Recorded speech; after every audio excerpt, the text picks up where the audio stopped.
everyone! Good morning! I'm back! This is Sam Brusas and welcome back to my YouTube channel. Oh my gosh! This is it guys, pag-uusapan natin ngayon. Mga kandidata dito sa Reyna Pilipinas, rarampa na! Yes! We are excited na dahil ngayon na nga magaganap ang Reyna Pilipinas kung saan aabangan talaga natin ang kanilang bonggang-bonggang pasabog. Yes! So, syempre, naabangan natin dyan kung sino nga ba ang tatanghaling bagong Miss Grand Philippines na ilalaban nga natin this coming September dito sa India. Yes!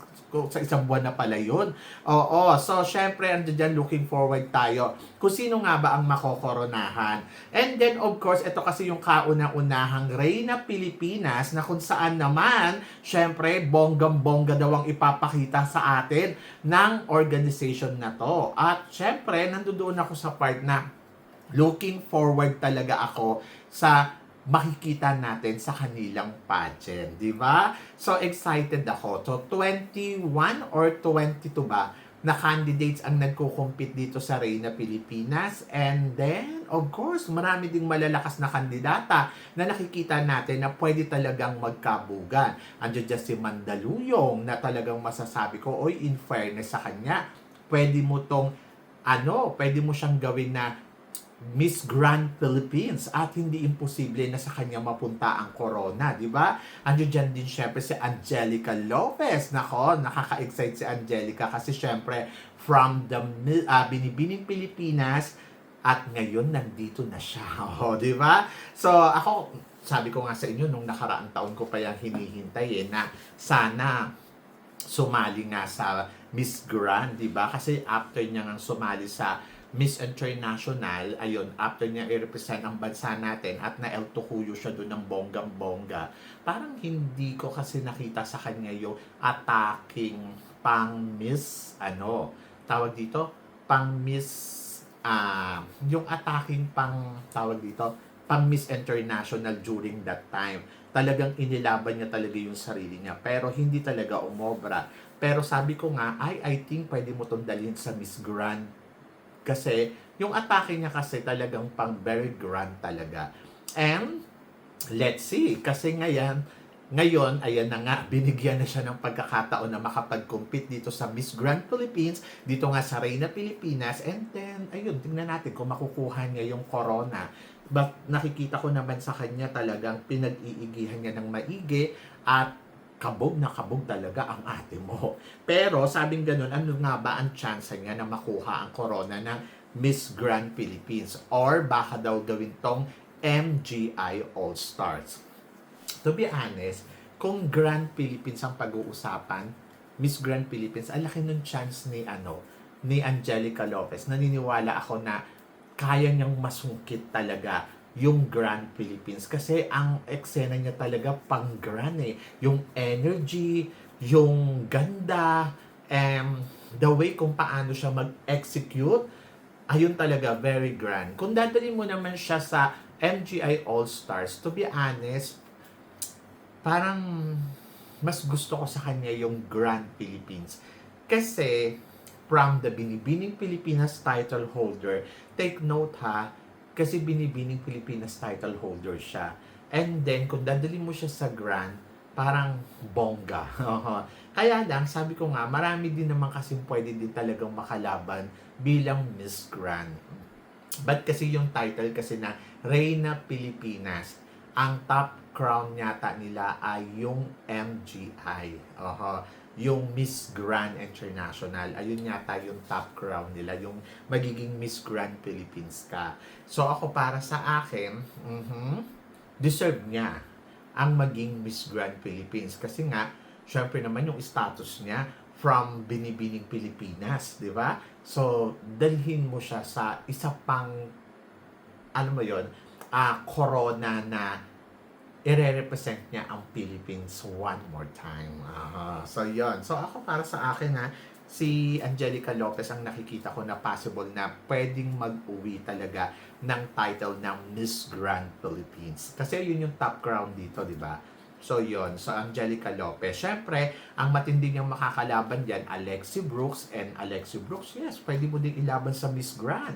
At alam mo yon dahil sa may experience na rin to at reyna din to sa international pageant. Pero kasi si Alexi, I think, much better kung dadalhin mo siya sa, ano naman, sa, tawag dito, kung dadalhin mo siya sa MGI All-Stars.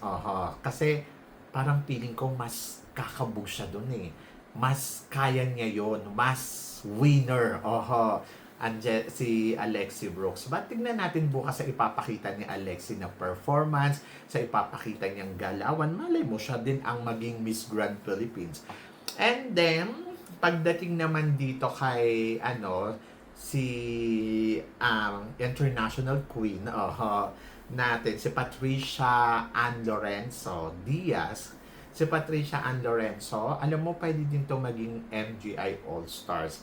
Actually, ang nakikita ko dito sa laro ng Miss Grand, very predictable eh. Sabi nga nila, bakit kasi wala kasing bakit daw hindi daw nagkaroon ng, tawag dito, bakit daw hindi daw nagkaroon ang MGI, ang Reyna Pilipinas ng preliminary competition? Actually, hindi ko din alam. Hindi ko to tinututukan ng todo-todo. Pero kasi sa nakikita ko, kasi una, first time pa lang nila. Tapos pangalawa, parang kung iisipin mo, ang bilis lang nung araw na pagpuproduce nila mula doon sa final screening nila hanggang dito sa coronation night. Kumbaga parang wala nga tayong masyadong nakitang ganap eh. But nandoon ako sa part na parang okay lang naman kung walang preliminary competition kasi konti lang din naman yung candidates. Hindi naman ganun kadami para pagpilian pa nila ng todo-todo. Actually, madali nga lang sabihin kung sino yung mananalo dito eh.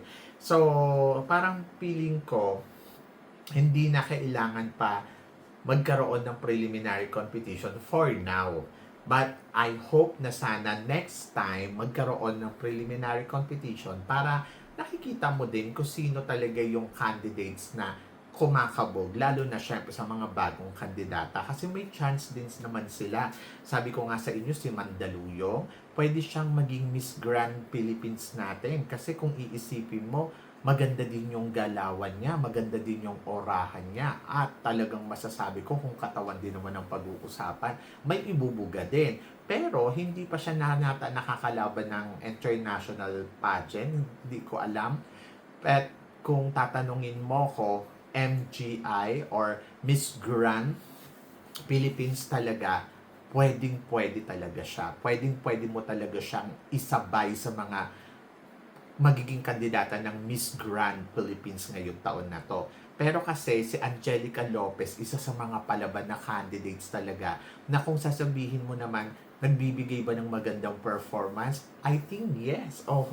Bongga. Very grand yung dating. Doon pa lang sa introduction nila, noon, yung inintroduce sila as a official candidate, yung revealing, nakita naman natin kung paano gumalaw ang lola mo. At masasabi ko, bongga din. And then, pwede din yung kapatid ni Marcelino. Kasi may ibubuga din yung galing nun eh, di ba? Kung ititignan mo. But total suma, sa nakikita ko dito, hindi ko to sigurado ha, pero ito yung nakikita ko kasi hindi nga tayo makapagbigay ng analysis. Kasi nga, wala naman tayong nakita sa kompetisyon. Wala pa tayong nakita sa galawan. Wala akong nakita na ano bang nangyayari sa mga candidates. Maliban lang doon sa revealing nila. So, ayun, medyo okay yon. Pero yung eto, wala tayong idea eh, kasi hindi naman natin sila napanood. But for now, kung magpipredict ako sa kanila, I think ang magiging Miss Grand Philippines, kung hindi si Mandaluyong, si Angelica Lopez talaga ang isa sa mga nakikita kong malakas. And then, pagdating naman sa MGI All-Stars, kung hindi to si Patricia Ann Lorenzo, kasi si Patricia Ann Lorenzo, possible na sa kanya na mabigay yung isang title doon kasi she represent LGBT community at parang feeling ko kailangan din nyo sa Miss Grand as a Miss Grand All-Stars bilang pambato natin. Tapos, I think yung isang MGI All-Stars crown, maibibigay to kay Alexi Brooks ng 100%. Oh, so, yan. So, yun yung nakikita ko. Kung si Alexi hindi maging Miss Grand Philippines, sa kanya mabibigay yung isang corona ng MGI All-Stars. So, ang nakikita ko, possible, Angelica Lopez or Alexi Brooks or si Mandaluyong nga. Or ang mangyayari, ang final result ay Angelica Lopez for the Miss Grand International and then Alexi Brooks naman ang gagawin nilang MGI All-Stars at saka si Patricia Lorenzo Diaz. So, ayun yung nakikita ko na magiging laro. Kasi kung lakas din naman ng suporta, may ibubuga din talaga ang Alexi, may ibubuga din ang Patricia and Lorenzo. Kasi malakas sila sa social media eh. And I think, ayun, isa yun sa mga kailangan natin para magkaroon tayo ng laban sa MGI All-Stars. Kaya nakikita ko, Patricia and Lorenzo, possible na maging MGI All-Stars at saka si Alexi Brooks. Pagdating naman sa Miss Grand, syempre kailangan natin ng matinding galawan. Yung alam mo, yung marunong talagang maglaro, marunong magpasabog. I think it's Angelica Lopez. Kaya malinaw na yung nakikita mo dito na parang, I think Angelica Lopez to at saka Alexi Brooks and Patricia and Lorenzo. Sila yung pwedeng maging reyna. Tapos yung the rest, runners-up.